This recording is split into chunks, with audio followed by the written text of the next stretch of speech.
afternoon. Welcome everyone to the 2025 Ertl Lecture. We are very happy at the Fritz-Haber-Institut to give this award every year in recognition to our dear friend and former colleague Gerhard Ertl. He's online and he will be attending the lecture. It's a special pleasure for me to introduce this year's award winner, Professor Héctor Abruña from Cornell University. And we have also with us today his wife, Celia. And I wanted to thank everybody that has been supporting this award over the years. The award is given by the Fritz-Haber-Institut together with the Berlin universities, and we have some representatives from the universities this year, and including Professor Héctor D from the Free University Berlin.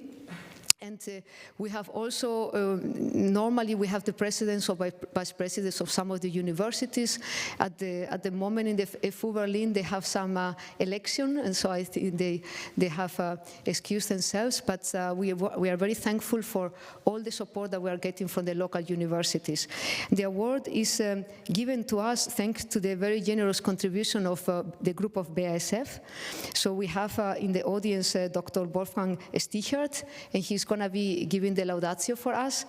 And we also have our dear friend, Dr. Detlef Kratz, who was a former president of the BASF group, and he has been supporting this award over the years. And I want to thank also and acknowledge our two colleagues from the Collegium. Martin Wolf is here from the Department of Physical Chemistry, and also Gerhard Meyer from the Department of Molecular Physics. And everybody who has been joining this award, for the students and postdocs and group leaders in this institute, is very important, these lectures. We bring well-known scientists, and they also get the possibility of interacting with them in the after talk get-together. Giving this prize to Héctor Abruña is very special.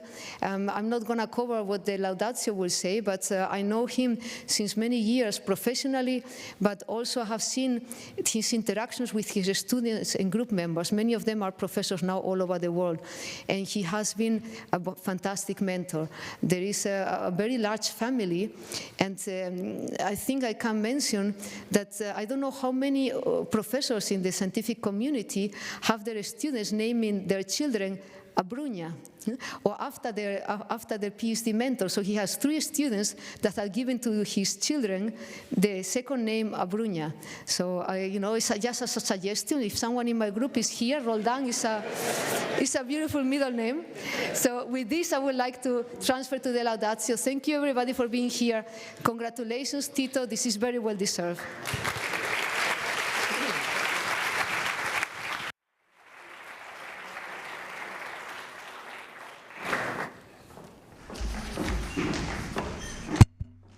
So this is working. Wonderful.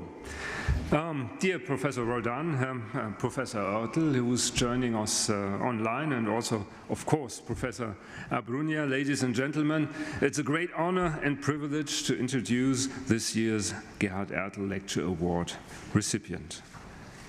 Héctor Daniel Abruña, Emil M. Chammert Professor of Chemistry at Cornell University in Ithaca, New York, and Director of Cornell's Center for Alkaline-Based Energy Solutions.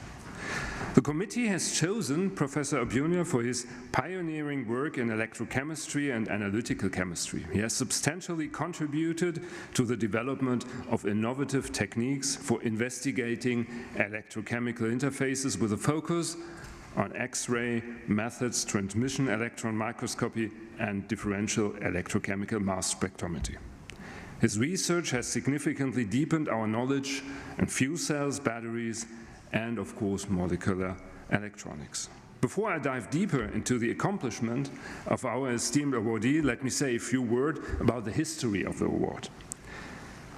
In 2008, the Gerhard Ertl Lecture Award was established and presented for the first time by several renowned institutions: 3 Berlin University, Humboldt University, TU Berlin, and Freie Universität Berlin, the Fritz-Haber-Institut, UNICAD, and BASF. The intention was to express deepest appreciation for one of the most prominent scientists in the field of catalysis, who was awarded the Nobel Prize in Chemistry in 2007, which is you, Professor Ertl. Since then, the award has been presented to various outstanding personalities and distinguished researchers in the field of catalysis. This year marks the 18th time this prize will be awarded. It has truly come of age and is highly regarded in the scientific world. The impressive list of previous award winners shows this very clearly. It also underscores our winning partnership, the partnership between academia and industry. Here in this audience, I don't have to emphasize the role of catalysis in terms of importance in chemical processes. Allow me to add that for BASF, catalysis has always played a key and crucial role since we developed the ammonia synthesis and its catalyst in cooperation with the University of Karlsruhe more than 100 years ago. And throughout the history of our company, collaboration with academic partners has always contributed significantly to our research and also to our business. We have remained true to this spirit of cooperation, and that is why we founded BASCAT at the TU Berlin in 2011, a laboratory jointly operated by UNICAT and BASF focused on new catalytic processes that contribute to the search of alternatives to fossil feedstocks. Many of the colleagues of BASCAT are here as well. Hello from my side. But back to the present and most important topic of tonight. Let me introduce this year's awardee in more detail. Héctor Abruña grew up in Puerto Rico. He studied chemistry at Rensselaer Polytechnic Institute in Troy, New York, graduating with his Bachelor of Science degree in 1975 and Masters of Science degree in 1976. He earned a PhD in analytical chemistry at the University of North Carolina at Chapel Hill in 1980 and worked as a postdoc at University of Texas at Austin. In 1982, he became a professor at the University of Puerto Rico. In 1983, he joined Cornell University, where he remains active to this day.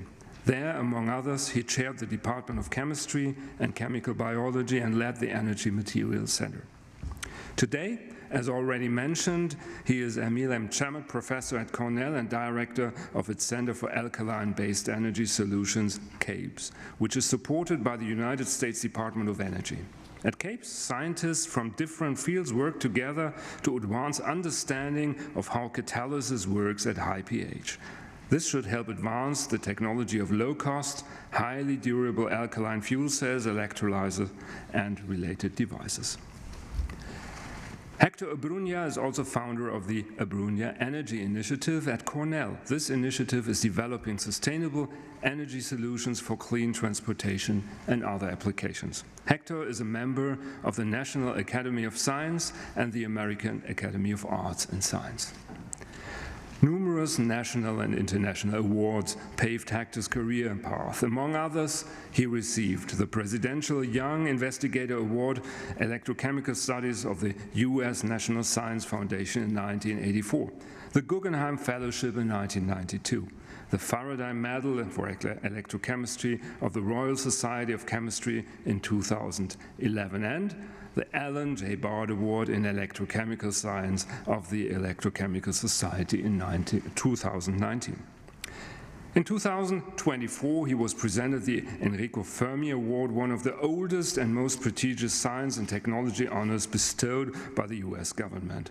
Héctor is one of the few chemists in the history of this award.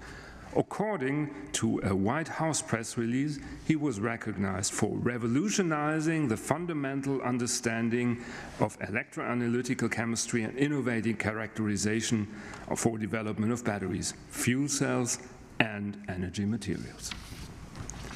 Now let us explore in more detail our awardees' research. Héctor, you are considered one of the most important global contributors to an improved understanding of electrochemical phenomena. Taking an interdisciplinary approach, you have focused on developing and characterizing new materials using a wide variety of techniques for fuel cells, batteries, and molecular electronics. You pioneered the development of Operando techniques with emphasis on X-ray-based methods, transmission electron microscopy, and differential electrochemical mass spectrometry. Your group is a front-runner in the development of non-precious metal-based electrocatalysts for alkaline fuel cells, as well as novel materials for batteries, supercapacitors, molecular assemblies, and electrochemical sensors. Michael Kotlikov, president of Cornell University and professor of molecular physiology, stated in 2024, Professor Abruña is a giant in his field, and he works developing new materials for energy conversion, and storage has helped drive the global transition towards renewable energy sources. The impact of the Abruña Group's research and discovery will be felt for generations. Dear Hector, I can only agree with this statement. The best proof of how much you have achieved to date is your list of publications. It includes more than 600 titles, over 700 lectures you have given worldwide also demonstrate this. I read that you consider your PhD student and postdoctoral associate as your most important professional achievements. We asked some of your former students what scientific collaboration with you as a teacher is like. The result is worth sharing. They said that your dedication to teaching is exceptional. Working with you and learning from you was highly inspiring for them. You were a highly open-minded guide who gave them a lot of freedom in their decisions, which led to outstanding scientific results. This kind of teaching and mentoring was a key feature in your collaboration. Another key feature was communication of what is going on in the lab. You strongly believe that researchers need to share their findings regularly. That's why you encouraged your students to publish the results of their work whenever possible. And they really appreciated that. What your former students and colleagues particularly valued was your broad knowledge in lots of disciplines, such as your deep understanding of X-rays and physics, and at the same time of chemistry and science in general, paired with your creativity that for sure is needed to discover new things. In their opinion, it is unique for a professor to be that well-versed and so deep in many different areas. Some of your former students started their own business and have now scientific support to this day. Respect, acknowledgement, and admiration. That's what many of your former students feel about you. There's one more topic your students mentioned, your dedication to your home country, Puerto Rico. One example is the project Vieques Microgrid that was started by the Abruña Energy Initiatives on the island Vieques, aiming to establish a green hydrogen-enabled clean power microgrid to provide sustainable and resilient power for the entire island community. This initiative plans to restore critical electric infrastructure knocked out by Hurricane Maria in 2017. Dear Hector, I hope I made it clear. Today, we honor a versatile scientist, an inspiring teacher, and a socially committed individual. My sincere congratulations of all your lifetime achievements and today's award.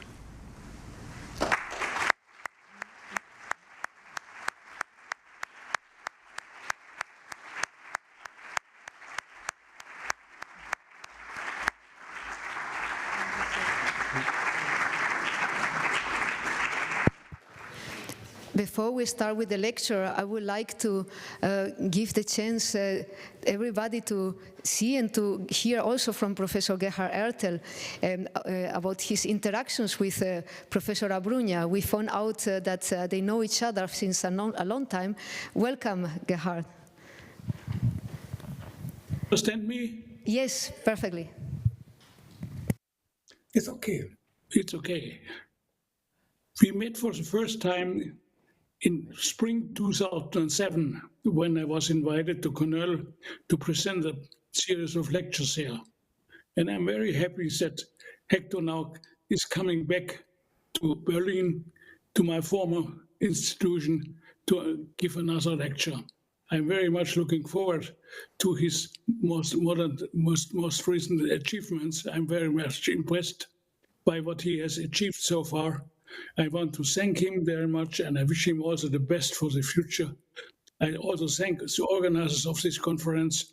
I'm very, very happy that this could continue now for so many years. Many thanks to BASF and all the Berlin universities. I'm now looking forward to your lecture. Thank you.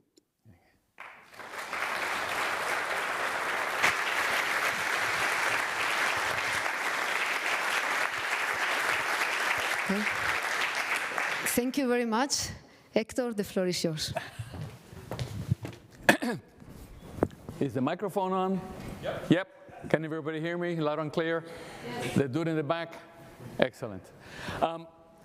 So let's get started. Where we should is to offer my most sincere thanks for Professor Ertl for actually being the reason for this award for the committee for the selection, and for the enormous generosity and care since we visited here, particularly Sabine, who's been a godsend in terms of coordinating all of our activities. So I was told to keep the lecture under 4 hours, but I think 3.5 would be about right. We'll try to do it in about 45 or 50 minutes. And so what we're trying to do here is give you a bit of a sense for the type of work that we do at Cornell. The emphasis will be on fuel cells and electrolyzers, and how do you make materials, characterize these materials, convert them into devices that can actually make a difference. In the very end, humor me for 5 minutes, I will tell you a little bit more about the Abruña Energy Initiative in the island of Vieques, but that's basically what we're intending to do. So here's Professor Ertl and the very famous picture of him receiving the Nobel Prize in Chemistry. So what's today's main objective? Make absolutely, positively no mistake. Our objective is to keep you from falling asleep. Because if you fall asleep, we don't communicate, right? And I'm sure you would rather be outside with a nice beer, maybe not outside, but whoops.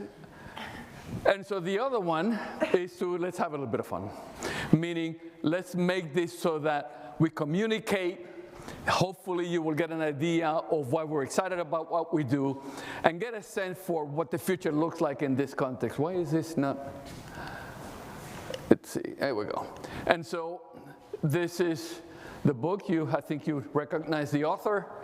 And in the preface, it said, Professor Abruña, Melissa Hines kindly invited me, to give the Baker Lectures. Shortly after that, he gets a Nobel Prize. You know the conclusion, right? The conclusion, if you want thinking of a Nobel Prize, always accept the Baker Lectureship. 30 seconds worth of shameless propaganda. CABES, the Center for Alkaline-Based Energy Solutions. This is a Department of Energy supported program that the emphasis on electrocatalysis in alkaline media. Why alkaline media? Because it enables the use of non-precious metals, full stop. Okay? If we look at conventional systems, platinum, palladium, gold, and if you think those are expensive, try iridium, right? Horrifically expensive. So we make these technologies difficult to scale. If you use non-precious metals at high pH, they're stable in those conditions. But they're not stable in the acidic conditions, and therefore the marriage of, let's say, first-order transition metals, there's no periodic table. This is a chemistry room? No. And so combining non-precious metals at high pH. And so we do, I'll show you examples of transmission electron microscopy, fuel cell testing, polarization curves, X-ray measurement, synthesis of membranes and ionomers. I will not talk about integrating machine learning and artificial intelligence into these efforts, which everybody's doing these days. And so this is, oh, there we go. The shameless propaganda part of this, okay? Now, roadmap, a little bit of an introduction that we just gone. Introduction to Operando methods. Quick question, how many of you have had a rigorous course in electrochemistry? That's what I thought. So the 10 of you, you can take a nap in about 2 minutes or check your email. The rest will have a course in about 3 minutes. It's all you need to know to follow this lecture, okay? This is what I mean there, electrocatalysis in alkaline media, this manganese cobalt spinels, metal nitrides, testing, and in this case, whoops, completely non-precious metal alkaline exchange membrane fuel cell. In electrolysis, the same idea of new families of materials. Here, a little bit of pontification. Here's the Pope here in terms of conclusions. And then an intro to, there we go, the Abruña Energy Initiative here.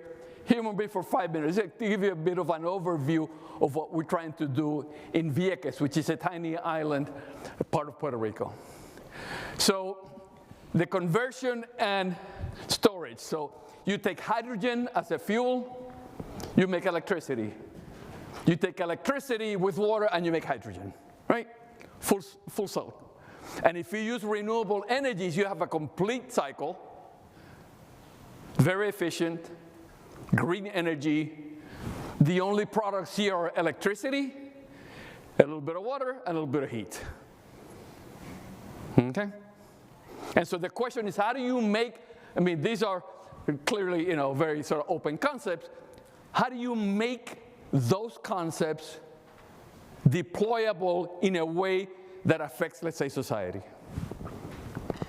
Electrolyzer is the opposite. If you want to count the bubbles, they're in the right ratio of 2 to 1, okay?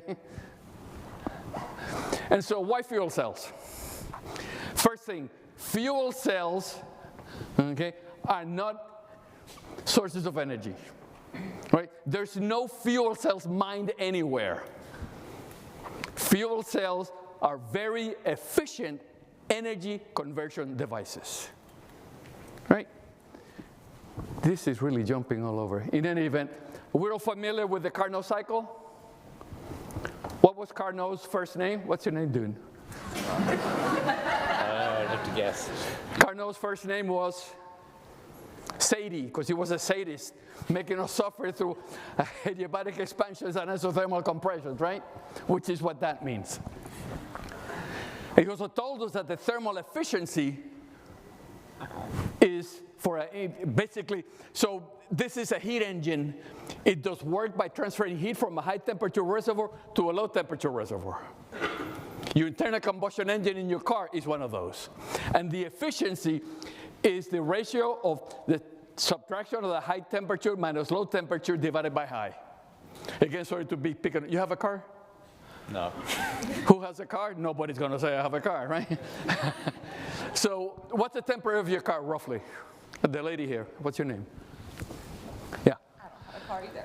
I don't have a car either, but we'll pretend you have a car, and the temperature of your car is going to be about 600. Okay. And room temperature is? 25. 300. I mean, yeah, okay? 600 minus 300 divided by 600, even I can do that math, right? Sure. That's 50%. Theoretical efficiency. Actual efficiency, 25%, very good. What does that mean? That 75% of the energy content in your fuel is going into something from taking you to, let's say, Harnack House to Berlin. Incredibly inefficient. A fuel cell, on the other hand, is not a heat engine. It converts energy directly into electricity. The efficiency can be 80, even 90%. And if you really screw it up in a device, it might be 65%, which is 3 times your car. And that's why people are interested. Because you get more useful work for the same amount of initial energy stored in your fuel. This is a little better rendition of, I mean, this is, I don't even know if our president can understand that one, but we'll pretend. So hydrogen gets oxidized, electrons come across, protons move around, oxygen comes in. So you have hydrogen plus oxygen gives you water, electricity, and a little bit of heat. Here's a little better rendition. This is based on so-called membrane electrode assembly, which is like a sandwich. So you have anode, cathode, and a membrane in between. These are bipolar plates, so you make a big sandwich that basically powers your car. In the United States, people like big cars. I think it works on their ego, right? And so a typical, let's say, SUV, the size of the fuel cell might be a little bit, if you make like a cube out of this, it'll be about that size. It'll be 100 kilowatts, okay? So here's Joe, environmentalist. I love my new clean fuel cell car. Yeah, it's clean here, but not here. What do I mean by this? You need to really address the full cycle. 99% of the hydrogen today comes from methane reformation, which is not particularly clean. In fact, it is filthy. And so we need to look at what people say, the colors of hydrogen. So this is from DOE. So you have brown, gray, blue, pink, and green. You can imagine which direction we're going here, right? We know what green means. We know that gray and brown probably are not good. So this is hydrogen derived from coal, natural gas. Blue is when you capture the CO2 that you generate. Pink is from nuclear sources. Green basically means either solar or wind, renewable sources that basically don't generate CO2 in the process. There's a new idea of hydrogen. It's not just for fuel cells. It's actually as a resource that can be deployed in multiple applications. One that I find particularly attractive is in the synthesis of ammonia, because if you do that, you decentralize agriculture. It will not be, I shouldn't be saying in a place that invented Haber-Bosch, but you will not need these enormous plants to generate ammonia. You can do it locally. You can almost imagine a small farmer goes to the hardware store, oh, give me one of those fuel cell models, to make ammonia. All right? A little module, makes enough ammonia for a farm. You decentralize agriculture. You don't have to worry about transporting ammonia in large tanks, etc. The same with upgrading synthetic fuels. And so here you have a combination of a more green and renewable energy source, upgrading what's more traditional sources of energy.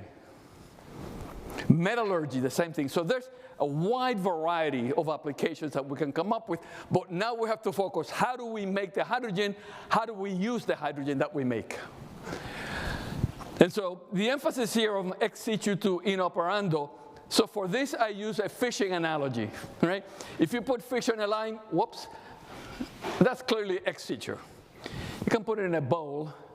It's in situ, but if you really want to see how Nemo lives, you have to get into the ocean, right? And so here, this actually is from the Atlanta Aquarium.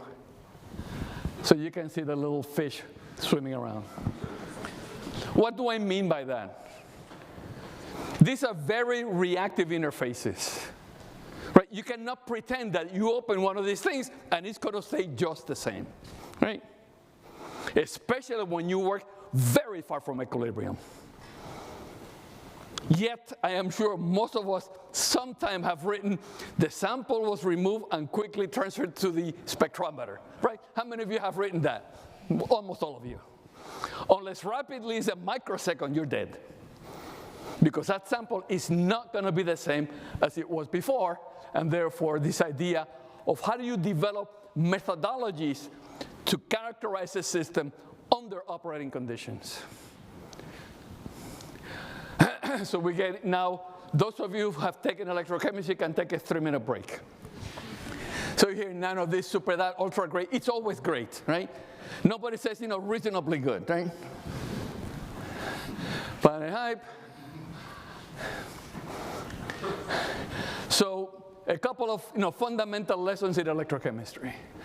So the first thing is electrochemistry by definition is an interfacial science. It's not that the surface is everything, it's the only thing. So we have the surface, we distinguish between things that are quote unquote close on the surface region or far in the bulk. You put something in a beaker, that's bulk, the concentration of some reactant, it gets closer to the electrode surface and then close enough that it senses the field from the electrode. And then you put this ox with a little marker, meaning it now is interacting with that surface. Because of Frank Condon, in the time frame of electron transfer, there's no change in nuclear coordinates, right? And so you go from ox prime to red prime. The only difference is where the electrode is. Here, the electron was here first, now it's in that molecule or that species. It comes off the surface, still remaining here for a while, and then goes into the bulk. So that would be a full electrochemical reaction.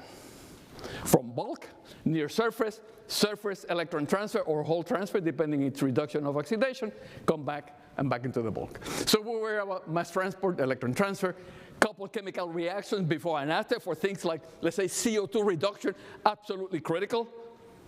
And what's the environment like? What's the pH? What's the ionic strength? And then obviously surface reactions. 2 equations to remember: the Nernst equation.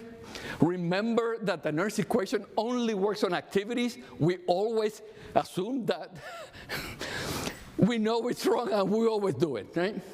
Why do we do it? Because it's hard to measure activities, right? And we say, well, let's assume activity equals 1, which is a big lie. We all do it. And then we say activity equals concentration, and we're very happy. But technically, it's activities, and so it relates the potential to some standardized potential versus the log ratio of the activities of oxygen red. And then, of course, Butler-Fulmer, that tells us the interfacial kinetics. And it basically tells us that the net current is exponentially dependent on the overpotential, which is a thermodynamic driving force, meaning how far you are from equilibrium. The higher the overpotential, the higher the push. The higher the overpotential you have to put in a reaction, the slower it inherently is, so you need to push it harder. And so we have plots like this.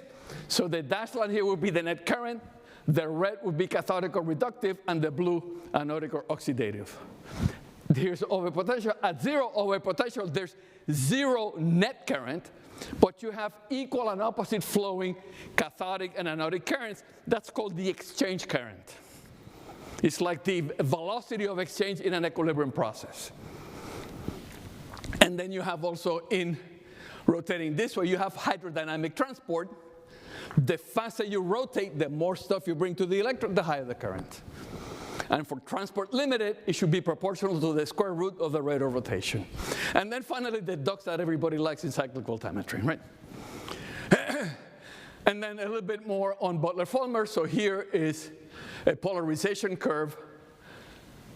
This would be the thermodynamic potential for that process.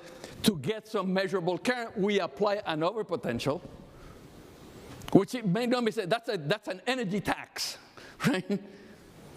If the reaction happens to be a bit slower, then we pay a bigger tax. I would call this one a Trump tax if you want, you know. And so here, in a case where you have hydrodynamic transport, meaning by means of the rotation, you bring volumes of solution to that electrode surface. Yesterday, when I was talking to people in Beatriz's group, a number of people told me, oh, God's collective punishment to electrochemistry.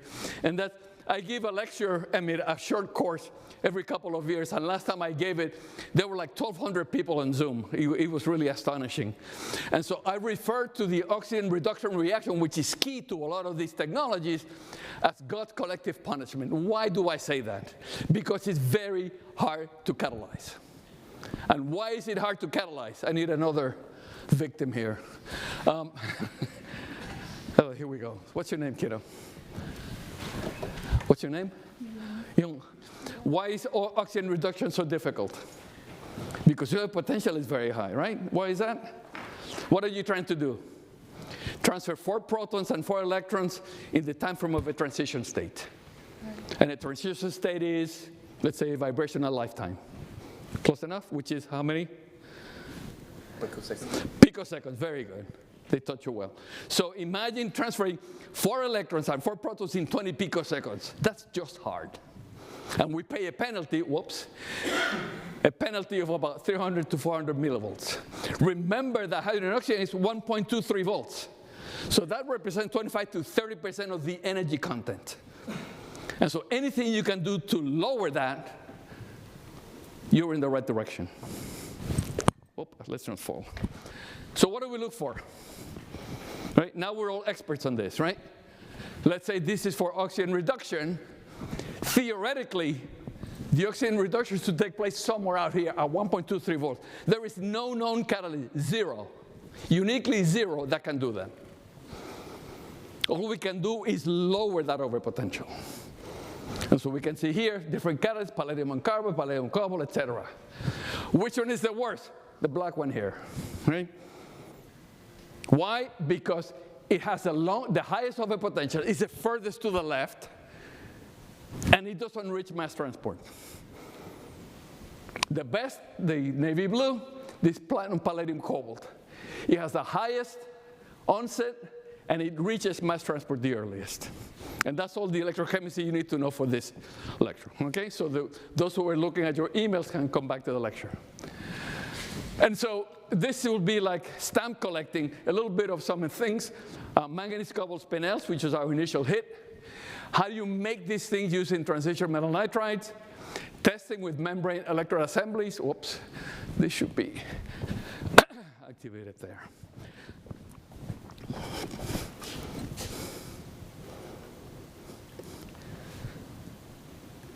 So this is spraying, for catalyst. I'll show you data on a completely precious metal free fuel cell at 1 watt per square centimeter, which is really an amazing accomplishment.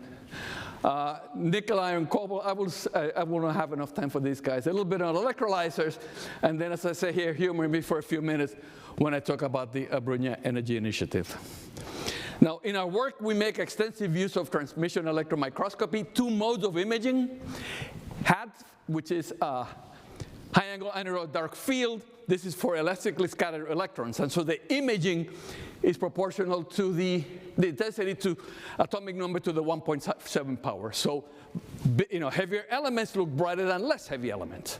So here we have a palladium iron, and those in the front can see bright spots and a little less bright spots. The brighter spots palladium, the less bright spots iron. Now, if you take the inelastically scattered electrons and put them through an electron spectrometer, you can do elemental mapping by EELs, electron energy loss.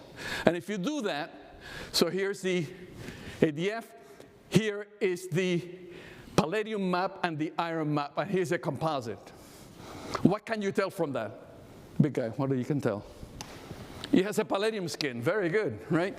And so that means that the catalyst, the active form of the catalyst is not what you prepared. It's a particle that has lost some of the iron, so it has a palladium skin and a palladium iron core. If you don't know that, then you don't know what your catalyst is, right? And so you can do then a line scan like across here. You see the intensity of the palladium and the iron. Here's palladium in red. And then the onset of the iron, that's about 1 nanometer. I'm still calibrated in angstroms. So 1 nanometer is 10 angstroms, that's 3 atoms. An atom typically 3 angstroms. So that means that the skin, that shell, 3 atoms wide. And not 2, not 4, 3. And it also makes for really nice, propaganda and covers of jacks. This is from our friends in the Chinese mafia. Every Chinese grad student knows somebody in China who can do this for $100, right? Yes? Yeah. So if we look at traditional fuel cells, acidic ones, based on Naphion, does anybody know why Naphion is called Naphion? How about the guy in the blue here? Yeah. Why is it called Naphion? Why is it called Naphion?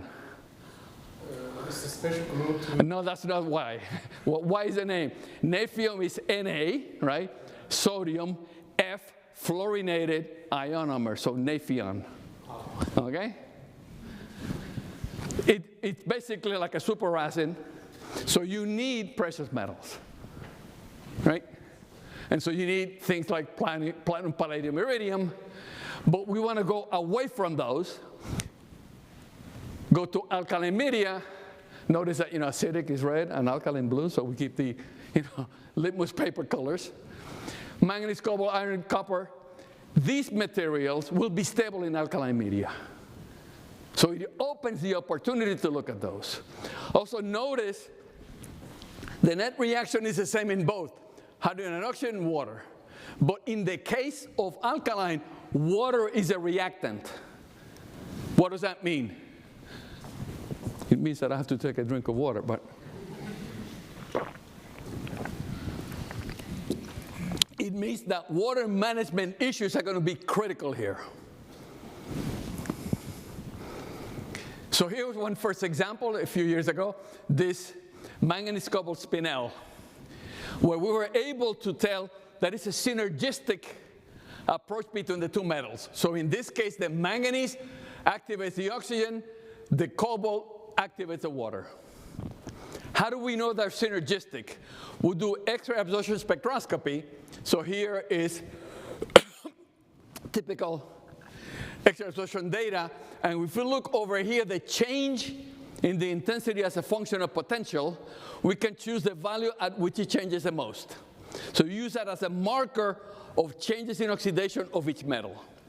If we plot that with the applied potential, we see that both the manganese and the cobalt change oxidation states at exactly the same time. It's not proof that it's synergistic, but it surely is very strong evidence in that direction. The other thing to notice, if we look at the polarization profiles here, the mixed one, the manganese 1.5, cobalt 1.5, the best, it reaches mass transport.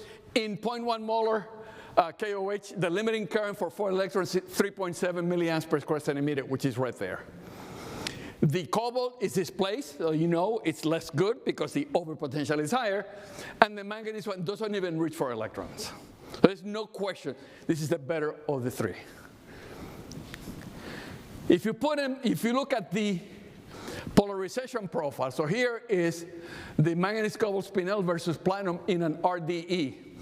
And there's no question that platinum is better, right? That all of we've been saying. So now you say, well, if it's better, why are we talking about the manganese cobalt spinel?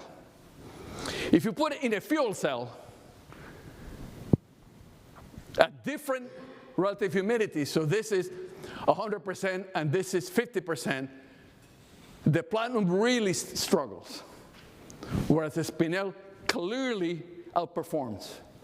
Why is that? This comes back to the idea of water management, because an oxide surface is better at managing water transport than a metallic surface is. And so you can see that clearly here. Here in an RDE, you have an ocean of water. Here you have a very limited budget of water, and it's important to do that. We're now trying to do neutron scattering experiments to see how the water moves in these systems. And so we make our own MEAs. So here is a spraying system that can generate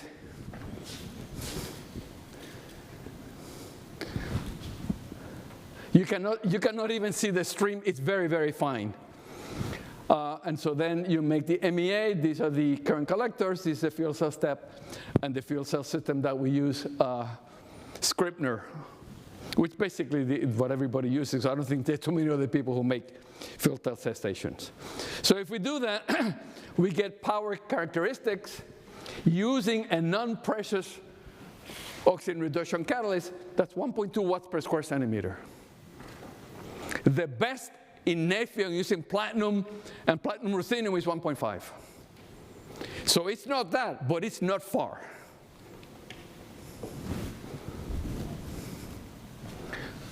And so then the question was, if you look at these metal oxides, they're really essentially insulators. They have very little conductivity. So you have to put a fair amount of carbon to make them conductive, because you have to move electrons to these species. But with reason, metal nitrides are conducting. And metal nitrides, when you put them in contact with air or water, make the oxide. So the question was, can we use a metal nitride that is conducting, expose it to water or air or the potential, make a very thin layer of the spinel, which is the active form, where the catalysis takes place, but the bulk is conducting. So mitigate the ohmic losses doing that. And so here we have the cobalt, the manganese, and the iron. In all cases, you see that the outside from Eels elemental bumping is oxygen. If you get in trouble with your significant other, you can send him or her this for February 14th.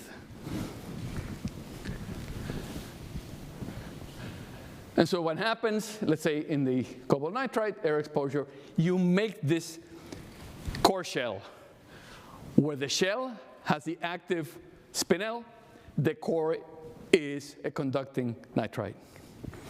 If we look at the polarization curves, this is very busy, but I'll just focus on a couple. If you look here, the gray, this is platinum on carbon. And the blue is the cobalt nitride.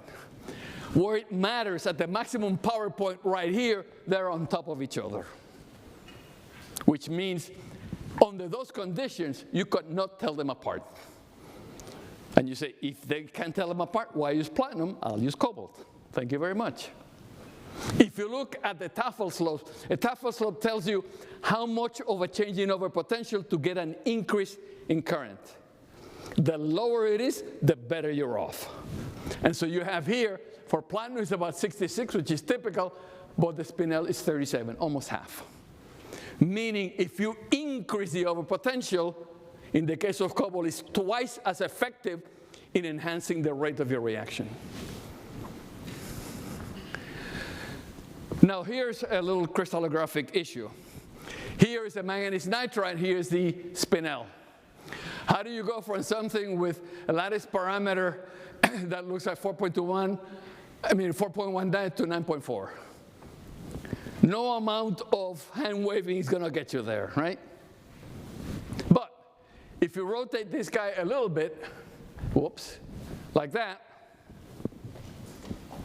now we're talking about 5.97, 5.76, we can do that.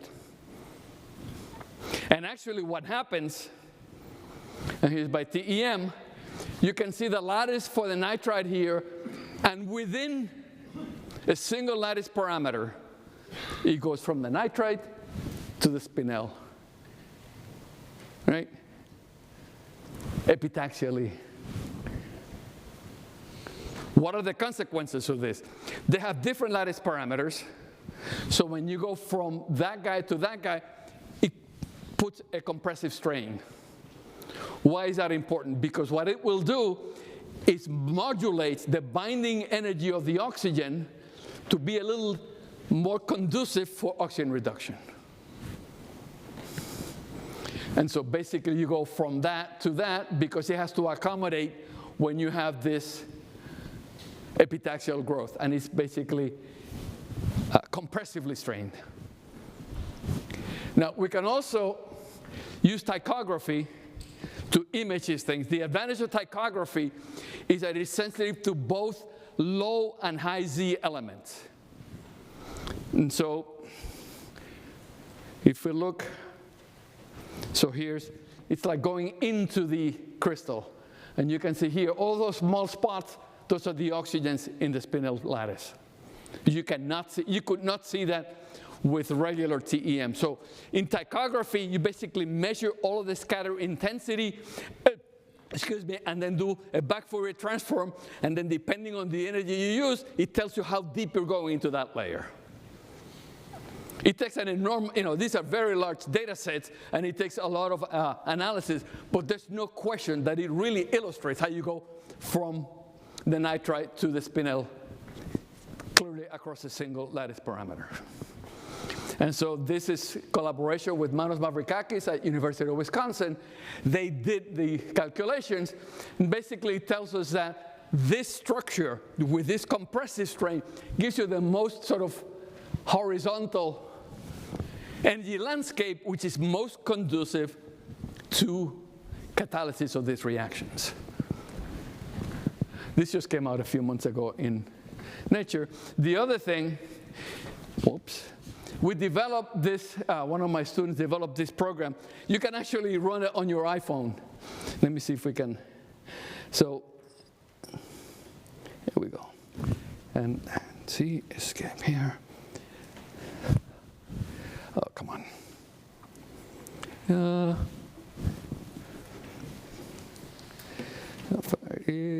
I'm trying to. Okay, and okay, there we go. And so here is cobalt 2 aluminum oxide, but you can choose, just about anything. Let's do the cobalt 3 oxide, which is the one, the friendly one. And so we can choose, that all of that nonsense is energy levels of different adsorbers under different conditions. So we can clear a little bit just to make sure that it's tractable Let's go there, for example. And so here we move the potential, right? And you can see at the bottom what that energy profile looks like. This is doing the calculations in real time, right? It's amazing what you can do these days.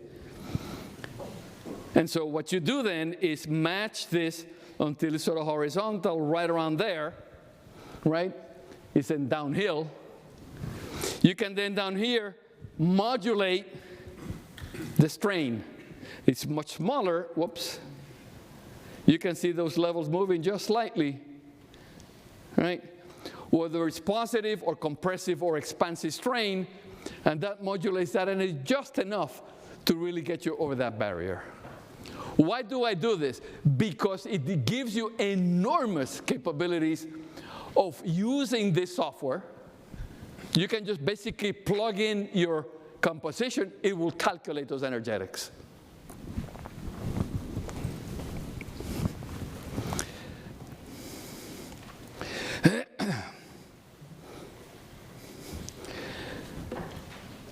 And so now going into how do we go into something that is completely precious metal free. And so here, so nickel is a good electrode for hydrogen oxidation, but it passivates very quickly. And so we found that if you put a layer of graphene around it, it can protect the surface while enabling the reaction to take place. And so here we have an Eels elemental mapping. So here is the HADAF, and for those in front, you can actually see the lattice, you know, in the nickel. So here is the high-angle angular dark field, the nickel maps, and the oxygen maps, and the composite. So it's basically a nickel oxide. I mean, a nickel oxide. But then if you put carbon, it basically coats the carbon surface. So here's the carbon and the nickel. So you get then a nickel with a coating of carbon on the surface. And that prevents passivation of the surface when you're trying to oxidize hydrogen. And so here we have just nickel on carbon, and this is nickel at carbon, meaning graphene coated, and you know, higher steady state currents that stay there. You might, you know, deactivate some sites, but it stays there, as I'll show you, for thousands of hours. And if you look at the Tafels plots, again, the same idea. And so if you look at the X-ray energies, as you change the potential, then you change the oxidation state of the nickel, and that tells you where you are. But if you go too far, like here, you know, 0.8, 0.9 volts, these variations get very small and very noisy, meaning you're irreversibly degrading the catalyst. As long as you stay within reasonable values here, you go up and down very reversibly. And you know, to be sure, you will never use a hydrogen oxidation catalyst at 0.4 volts or 0.6 volts, because it will be completely worthless, right? And so it's stable over a range where it's relevant to the reaction that you're trying to catalyze. And so again, with Manos Mavrikakis, they can look at single carbon missing in the graphene, adjacent carbons. You look at the edge of the carbon. You can look at this little reconstructed hole that basically heals itself, and then that provides mechanisms for the hydrogen to come in and out, but oxygen cannot because it's too big. And so you have enough of these quote-unquote defect sites. It's like a little valve that allows you transport in and out. And so if you look, so here is that nickel anode with a platinum cathode, 1.5 watts, which is what state of the art is. Here we have the nickel anode with our spinel cathode, 1 watt. 0 precious metals, typical loading of precious metals. We've operated, in this case, for 150 hours. We now have data approaching 1,000 hours. We want to get to 15,000 hours, which is what the industry would require, but we're getting there in a hurry. And if you look at what the DOE requirements are, here is for no precious metals. These are data, and if you have one of the components in precious metals, these are 2 data points, which is by far the best, you know, it's been published, you know, for the last 20, 30 years. And so here's in bigger detail. So we have the nickel carbon anode, the cobalt spinel cathode, and we use this as our membrane and ionomer. Now changing into electrolysis, I still have about 3 hours, right? So in electrolyzers, running the opposite reaction. You want to make hydrogen and oxygen. And again, it's the oxygen that's really problematic. And fundamentally, they're more difficult because more stuff is moving. You're transferring 4 electrons and 4 protons, or taking 4 holes and 4 protons to make oxygen and 2 electrons to make hydrogen. And so here, in this case, the cell looks very different. This is what an electrolysis cell looks like. Basically, a little posts. And the reason you do that is because you're evolving gases. You want those gases to come out as fast as possible. You can see them, whoops, here. You can see those bubbles coming out very quickly there, right? And so initially, we tested our membrane with that traditional iridium platinum catalyst. We can go to 5 amps per square centimeter, which is very high. If you try to do it in pure water, you always take a penalty because the conductivity is very low. And that's still an issue to be resolved. We've made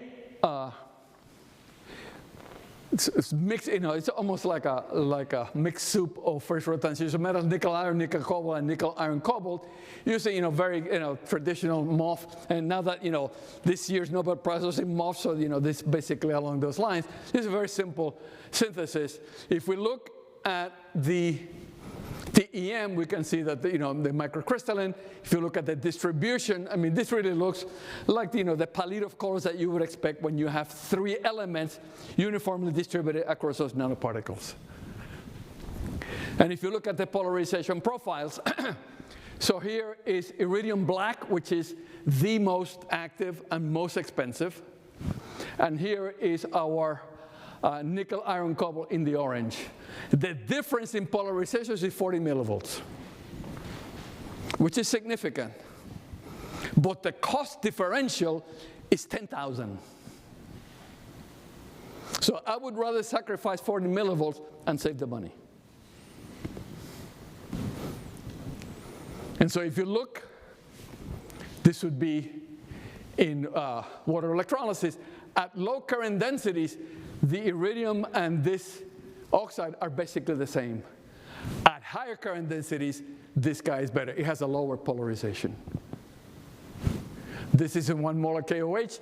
You look at the impedance, the high frequency resistance, very similar, meaning that the ionic transport is basically the same in all of those systems. This is in 0.1 molar KOH, again, the best. When you go to pure water, you really take a hit. And that's universal, again, because you have very low conductivity. That still remains an issue to be resolved. I mean, there's a big difference between 4 amps and a quarter amp, right? And we've run this for about 1,200 hours. Again, it's not 10,000, but it's certainly more than 5, 10, or 100. And so we're now sort of moving in the right direction. From something like this, you can engineer maybe up to 5,000 or 6,000. And now you're within striking distance. But the main finding is based on the fundamental science that we have established with these methodologies. And so looking ahead, new designs for cells. This is for the synchrotron. This is actually a drawing, not a picture. This guy is amazingly good at these things. So it's basically machined in, so very little scattering. So this can be used for X-ray diffraction, X-ray absorption. This is the cell this is Chi-Hao Lee, who is a genius by any metric. So here's the whole cell here at the synchrotron at Cornell. Whoops.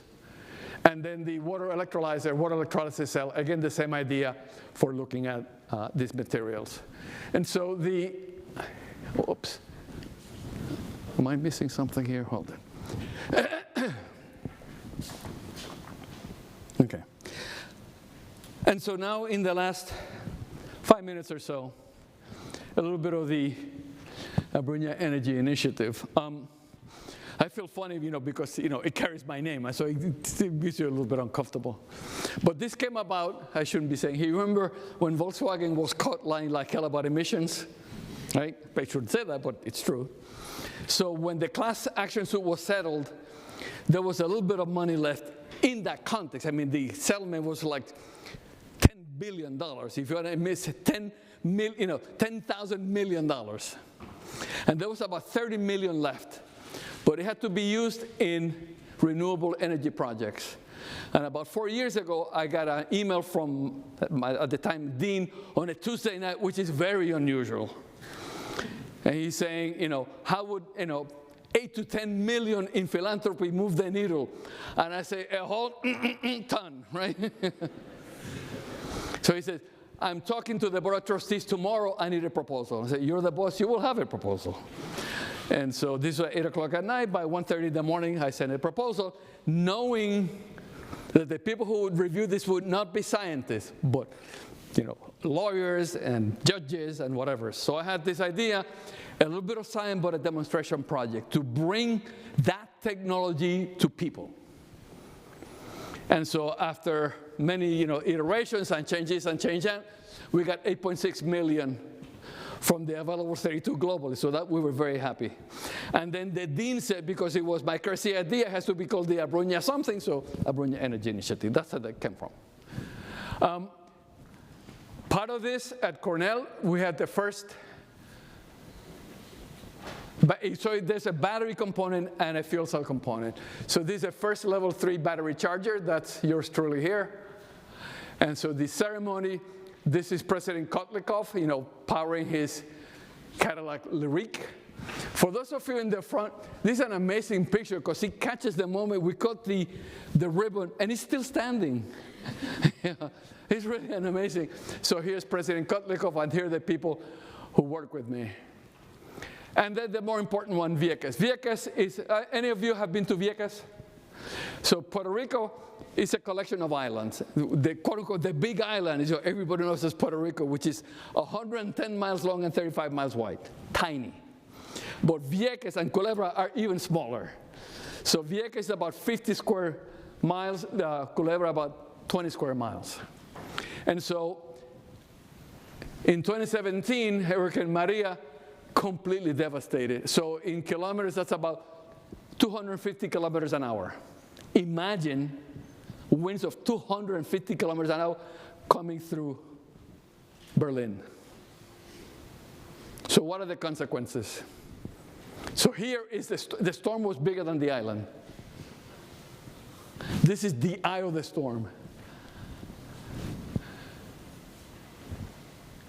So you get that, you get that, you get that. There was no power generated by the government for 18 months. Zero. People in the States complain when the power goes down for 2 minutes. Ask them to wait 18 months. Right? And so there's a clear, compelling need to, how do you address these issues? So in Puerto Rico, people started buying, diesel generators, which are incredibly contaminating. And so we got together with a local group in Vieques to integrate.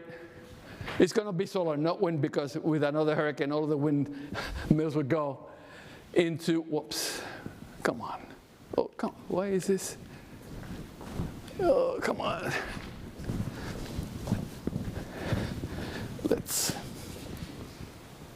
Okay, so put solar panels, an electrolyzer. So we have a donation from Nel Hydrogen to put an electrolyzer, store hydrogen in cylinders as well as in batteries, have a fuel cell that will power local buses and electricity. This place, this is Vieques, the place where this is called La Finca de Humberto, which is an organic farm, just to give you a sense for where this is. So here's Puerto Rico, that's Vieques, that's where the farm is. We were there, for the second time this last November. These are people in the team. So let's see, Paul Mutolo, Daniel Haynes, Oscar Ruiz, and Best Trade are the people from Finca de Humberto.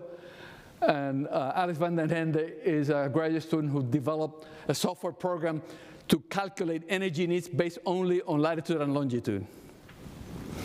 And here is Humberto. Humberto is a pig that on his hind legs, he's about 2 meters high. He's enormous. And so most recently, what we did was we brought basically a big battery by Viridi Systems. It's a 150 kilowatt hour battery powered by solar panels. What this has enabled them, this is an organic farm, they can supply power to 4 refrigerated trucks where they keep all their food and all of the things that they produce. In fact, the day we left, electricity went down, but they were okay. And the next day, electricity went down. I mean, in Puerto Rico, you know, the electricity coming on and off is like taking vitamins, it's like once a day, right? And so this then provides at least the incentive, and then people see it in real life. Because people in those communities, isolated communities, everybody makes promises and nobody delivers. So to me personally, I cannot do that. So we went there, we brought the equipment, we made it work. The next stage, which hopefully we still have a little bit of money to raise. The overall project cost about $4.5 million to put all of that infrastructure. We're about 3.5. And so if BASF would like to make a contribution, we'll take that too. But the idea is how to enable these technologies where it can make a difference. I mean, how often do you get an opportunity to change the lives of 9,000 people? I certainly don't get that opportunity very often, and I'm surely going to do it the best I can. Whoops. And so the future directions, you know, going back to the science, if we look at what the challenges are, we want to meet energy needs of this generation and the next. New materials and novel architectures, without a doubt. That's where the secret lies. You can only do so much engineering. One of my favorite lines from DOE, no level of engineering takes you from a candle to a light bulb. You need a different way of thinking. Different materials, different architectures. And that's also where this machine learning and artificial intelligence come in. Structure and composition effects, you can imagine the nature of catalysis, right? Understanding of electrolyte interfaces, transport. So fuel cells and electrolyzers involve these 3 interpenetrated percolation networks: electrons, ions, and fuels or products. They all have to work in the same volume at the nanoscale. It's almost an act of God that it works not even well, that just works at all, because all of the constraints that you have. I think hopefully convince you that alkaline is worth pursuing. Operando methods, and this is really going to be team efforts. No single group can do this. You need multiple levels of expertise in synthesis, characterization, computer science, engineering. And then, you know, we need to take advantage of whatever opportunities present to ourselves. And so the question is, you know, why do we do what we do? All right, I mean, it's almost, you know, an existential question here. And at least my answer is that we do this because deep down we really believe in the transformational power of science to improve human condition, especially those who are in need or those who are in forgotten or isolated communities. With that, the people, I mean, this is the effort of many years, but in this particular case, Chi Hao, Hong Sen, Colin, and Mishui directly involved in this work. Collaborators, David Muller, who's probably the best electron microscopist in the world. Tomás Arias in theory. Rich Robinson in synthesis of materials. Peter Fraser, an expert in machine learning. Yao Yang, who was my former student, now is my colleague, which is really something else. Manos Mavrikakis, the University of Wisconsin. So these are the list of graduate students and postdocs that I had over my years at Cornell. I had 67 PhD students and about 80 postdocs. And as I mentioned, it was mentioned earlier, it's my most proudest thing that I will ever do, because those people move along and continue this quest, so to speak. Collaborators in terms of faculty, so red is Cornell, green other universities, government labs, and this mostly in Europe and China. CAPES, the Center for Alkaline-Based Energy Solutions. Paul and Daniel, who really run this, with incredible dedication. There's this saying in English, bringing home the bacon. So here's the pig, the bacon, and the chemistry department. And in particular, basic energy sciences at DOE, NSF, a little bit of Daimler way back, GM, so we had the competition here. The Abruña Energy Initiative, Nel Hydrogen because they provide an electrolyzer, really because it's battery, Enroll because they're really giving us a lot of insights into how to deploy these things. That's the web page for the Abruña Energy. I like this origami car. You have to admit it looks pretty good. It certainly looks better than a Tesla truck. That's a beach in Puerto Rico. I own an apartment that's a 5-minute walk from that beach. And it's here in Humacao. Here's Vieques, just to give you a sense. Actually, right that in the horizon is Vieques. But that's where I live. And then, thanks Beatriz Roldán for the kind invitation and everything that she has done here. And also, let's not forget what brought us here. It's Professor Ertl. It's a little bit different rendition of him. This was earlier today, a proud moment for myself. And with that, I'll finish. Thank you.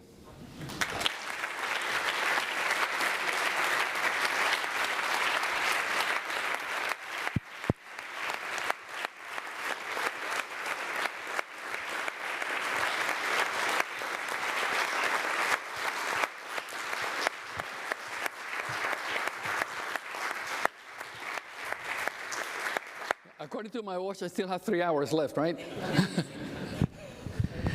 Any questions if they're easy? Thank you very much. Since you offered to have some questions, maybe we will take some questions from the audience. Only the easy ones, yeah. No. You can take a revenge now because... Yes, you can get even now, yeah. The people that I picked, I'm sorry. Yeah, you can ask now, dude, get even.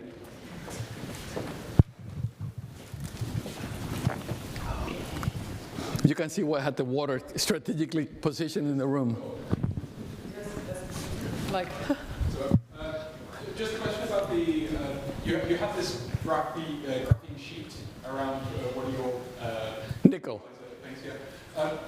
And you said you only could get hydrogen through because of the way that you're... So there's enough defect that hydrogen can go through, yes. Yeah, how do you ensure that? Because presumably... Oh, no, you cannot ensure that. So no, what you can do is modify the synthesis parameters. That you can do.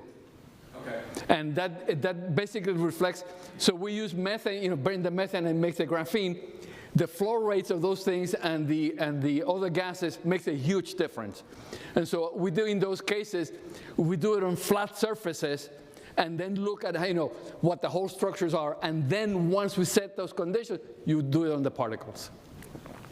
And you can get reliably. So far, clearly, a surface, a flat surface is very different from a particle, but so far, it seems to project, in reasonable ways. But there's an element of art in that, for sure, as you probably know, right? What's your area? I'm theory, so. What's that? Theory, so I don't know anything. Good question. Any further questions? Yeah, venga, chica. Trátame con cariño. Same lines, because I can see, okay, you have the graphene and you have the hydrogen, it goes through the hole, and the graphene protects the platinum. Right. No, the nickel. The nickel, sorry, from the passivating. So is it just that you have less of that hydrogen reaching the surface? It seems that No, the hydrogen has to reach the surface because it's getting oxidized. yes. That's a reaction you're trying to catalyze, right?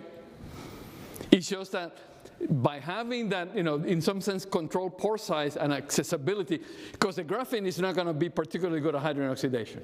That we know, right? You take a piece of graphite and, you can really go to very high polarization and it doesn't do very much. But the nickel does. But it has to be in the metallic state. I mean, we all have all of these X-ray evidence to looking at what's most active, and then you look at the nickel absorption spectra, and it's the metallic, nickel, not the oxyhydroxide or the hydroxide. I'm just wondering what the graphene does to passivate the nickel. Oh, it just prevents the oxygen from getting in. Oh, it just It's just physical, it's a physical barrier, yeah. It's not a sophisticated explanation, but one that works, yeah. And so then you can control, I mean, it's in some sense utilitarian, but it's basically controlling the synthesis conditions. And people have looked at graphene deposition ad nauseum, let's say, right, for the last 20 years. And so there's a lot of literature on how to make those particular layers. Yeah? So I thought the oxides that you formed on those nitrides were super cool. What's the time resolution you have for the imaging of that? And can you really attribute everything to, say, compressive strain, or do you think there's some kind of dynamic behavior at the surface that could be contributing? Were you one of the reviewers of our papers? No. No, I mean, so the conversion from the nitride to the oxide, I mean, that's thermodynamic. You look at the phase diagram, it's just a matter of transport, to make that thin. The advantage is that it's self-limiting. So, because if it were just to make the whole thing oxide, we're back to just a nanoparticle. And so it's sort of self-limiting to about three atomic layers, which is really, really nice, because you maintain the conductivity in the core and the activity in the surface. And the imaging, we just basically expose them and just image those particles. We're trying to do that operando. That's a little bit more, more complex, but I think that's going to be doable. So I didn't talk about our operando measurements, but we started doing operando with protochips in probably before you were born. You were, what, 14? No. So we started this in 2011, and slowly but surely we developed, and it really works. But I remember initially, if you have 10 seconds for an anecdote.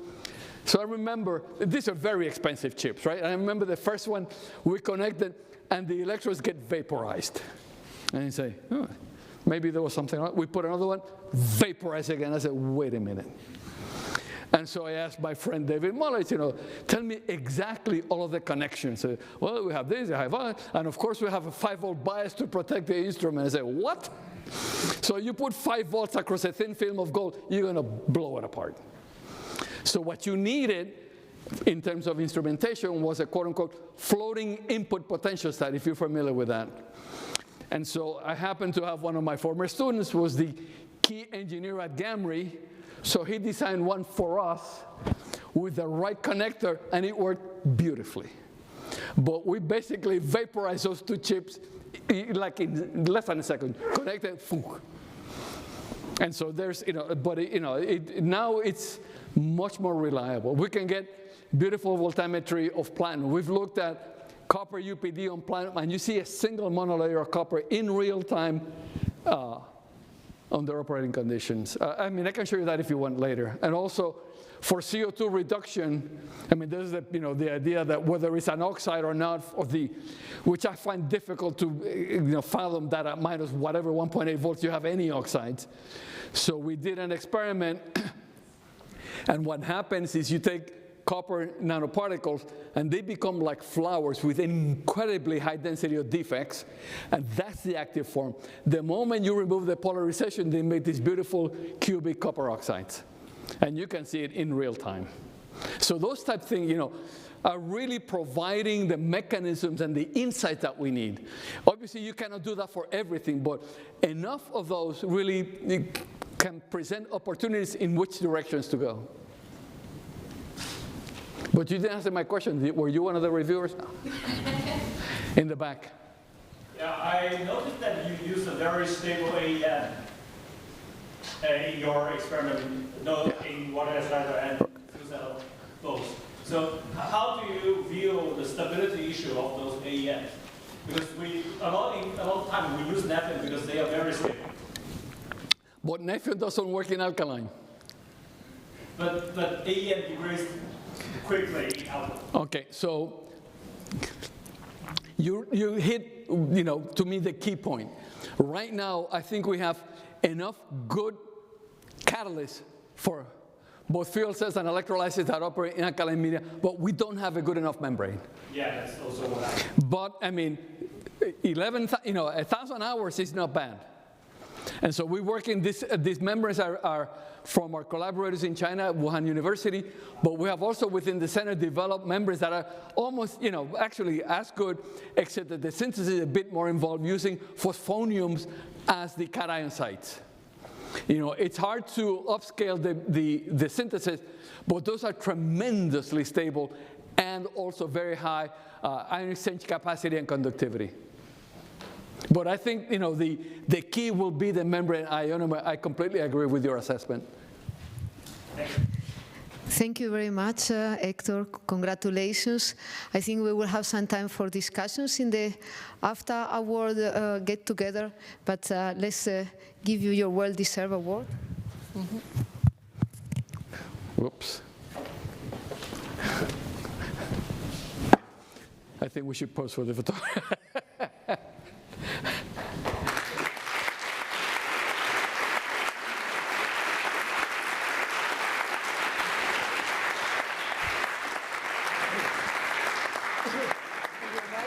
Thank you very much. Venga, chula, this is for you.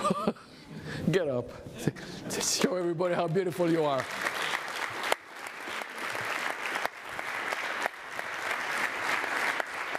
And I think, so that you remember. Oh, there we go. There we go. We have the beautiful book from Gerhard Ertl. So.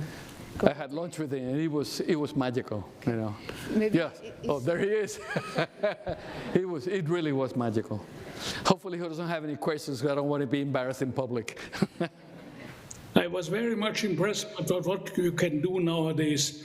In old days, electrochemistry was not so very interesting. And as you know, my teacher was one of the leading electrochemists, but I never worked in this field.